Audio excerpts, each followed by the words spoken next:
স্ক্রিনে যে YouTube channel এবং ফেসবুক পেজটি দেখছেন এই কাজটি কিভাবে করা হয়েছে চলুন আমরা দেখি। প্রথমে আমরা একটি লোগো ডিজাইন করে নিব। তো আমাদের চ্যানেলের নাম হচ্ছে আনন্দ বক্স, তো সেই অনুযায়ী কিন্তু ডিজাইনটি করা হচ্ছে। আনন্দ বক্স, বক্সের মধ্যে কিন্তু এবি লেখা দিয়ে একটি আমরা সাইন দিয়েছি। তারপরে হচ্ছে বিভিন্ন ভিডিও আইকন এবং সোশ্যাল মিডিয়া আইকন এখানে দেওয়া হয়েছে। তারপরে আমরা এখন একটু কালারটা ম্যাচ করে নিয়েছি, এটার সাথে একটু কালারফুলভাবে কিন্তু আমরা ডিজাইনটা করছি। আনন্দ বক্স হচ্ছে চ্যানেল এবং পেজের নাম, তো এই অনুযায়ী কিন্তু ডিজাইনটা করা হচ্ছে। তো আলটিমেটলি ডিজাইনটা করার পর ফাইনালি এরকম একটি লুক দাঁড়িয়েছে, নিশ্চয়ই স্ক্রিনে দেখতে পাচ্ছেন। আলটিমেটলি ফাইনাল লুক হচ্ছে এটি। আনন্দ বক্স নামে একটি প্রথমে আমরা লোগো ডিজাইনটি করে নিলাম। এখন চলুন আমরা একটি পেজ, এটার ব্যানারটি ডিজাইন করব। তো ব্যানারটি ডিজাইন করার জন্য প্রথমে আমরা একটি ব্যাকগ্রাউন্ড নিয়ে নিচ্ছি, ভালো একটি কালারফুল একটি ব্যাকগ্রাউন্ড দেখে নিয়ে নিচ্ছি।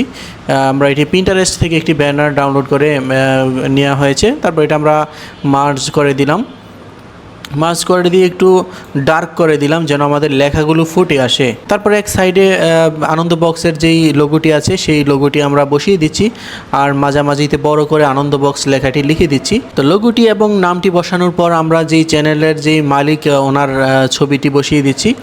তো দেখতে পাচ্ছেন ছবিটি ব্যাকগ্রাউন্ডটি রিমুভ করে নিলাম। তারপরে এটার নিচে একটি রাউন্ড সার্কেল দিয়ে দিলাম যেন ছবিটি ফুটে ওঠে এই কারণে। আর এদিক থেকে দেখছেন গলার এই পাশটা একটু হয়ে গেছে, এটা আমরা পলিশ করে দিচ্ছি এবং এটা ফিক্স করে দিচ্ছি। তো ছবিটি ফিক্স করা হয়ে গেছে। তো ফিক্স করার পর আমরা এটার সেটআপটা ঠিক করে নিচ্ছি, যে এটা ব্যাকগ্রাউন্ডে আমরা কিছু এমবোস করে নিচ্ছি।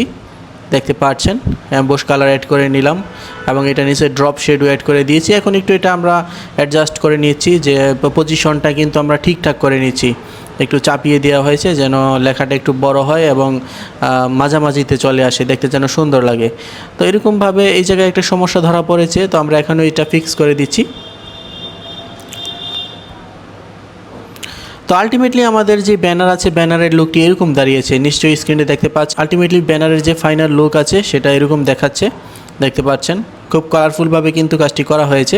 এটি হচ্ছে ব্যানারের ফাইনাল লুক।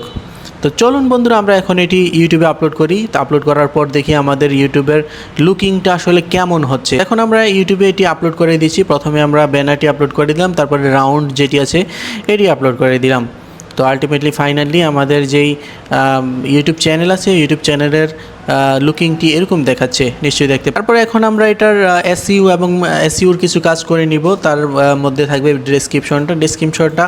ডেসক্রিপশনটা আমরা চ্যানেলের নিশ অনুযায়ী কিন্তু একটি ডেসক্রিপশন দিয়ে দিচ্ছি। তারপরে আমরা এটার চ্যানেল যে কিওয়ার্ড আছে কিওয়ার্ডগুলো সেট করে নিচ্ছি, আর ওই যে আনুষঙ্গিক কাজগুলো আছে। তারপরে আমরা কিন্তু এটার এসইউর যে high ranking tag keyword research করে কিন্তু আমরা কিছু ট্যাগ নিয়ে রেখেছি। তো বন্ধুরা এটার ট্যাগ ইউজ করার জন্য কিছু হাই র্যাঙ্কিং ট্যাগ আমরা রিসার্চ করে আমরা আগে থেকেই কিওয়ার্ড রিসার্চ করে কিন্তু ট্যাগগুলো নেওয়া হয়েছে। এই ট্যাগগুলো কিন্তু আমরা চ্যানেলে বসিয়ে দিচ্ছি। আর চ্যানেলের সবচেয়ে ইম্পর্ট্যান্ট চ্যানেলের যে টপিক আমরা টপিকটা সিলেক্ট করে দিচ্ছি, দেখতে পাচ্ছেন। এই চ্যানেলটি একটু আমাদের চ্যানেল এবং পেজের লুকটি এরকম দেখাচ্ছে, নিশ্চয়ই দেখতে পাচ্ছেন। তো এরকমই হবে। তো আপনারা যদি এরকম একটি ইউটিউব চ্যানেল এবং ফেসবুক পেজ আমাদের থেকে সেট আপ করে নিতে চান করে নিতে পারেন। আমরা এসইউ সেট আপ এবং ব্র্যান্ডিং করে দিব। এসইউ সেট আপ হচ্ছে অর্গানিকভাবে ভিউ সাবস্ক্রাইবার হবে, আর ব্র্যান্ডিং হচ্ছে logo, banner, intro, outro, blog, website এগুলো পাবেন।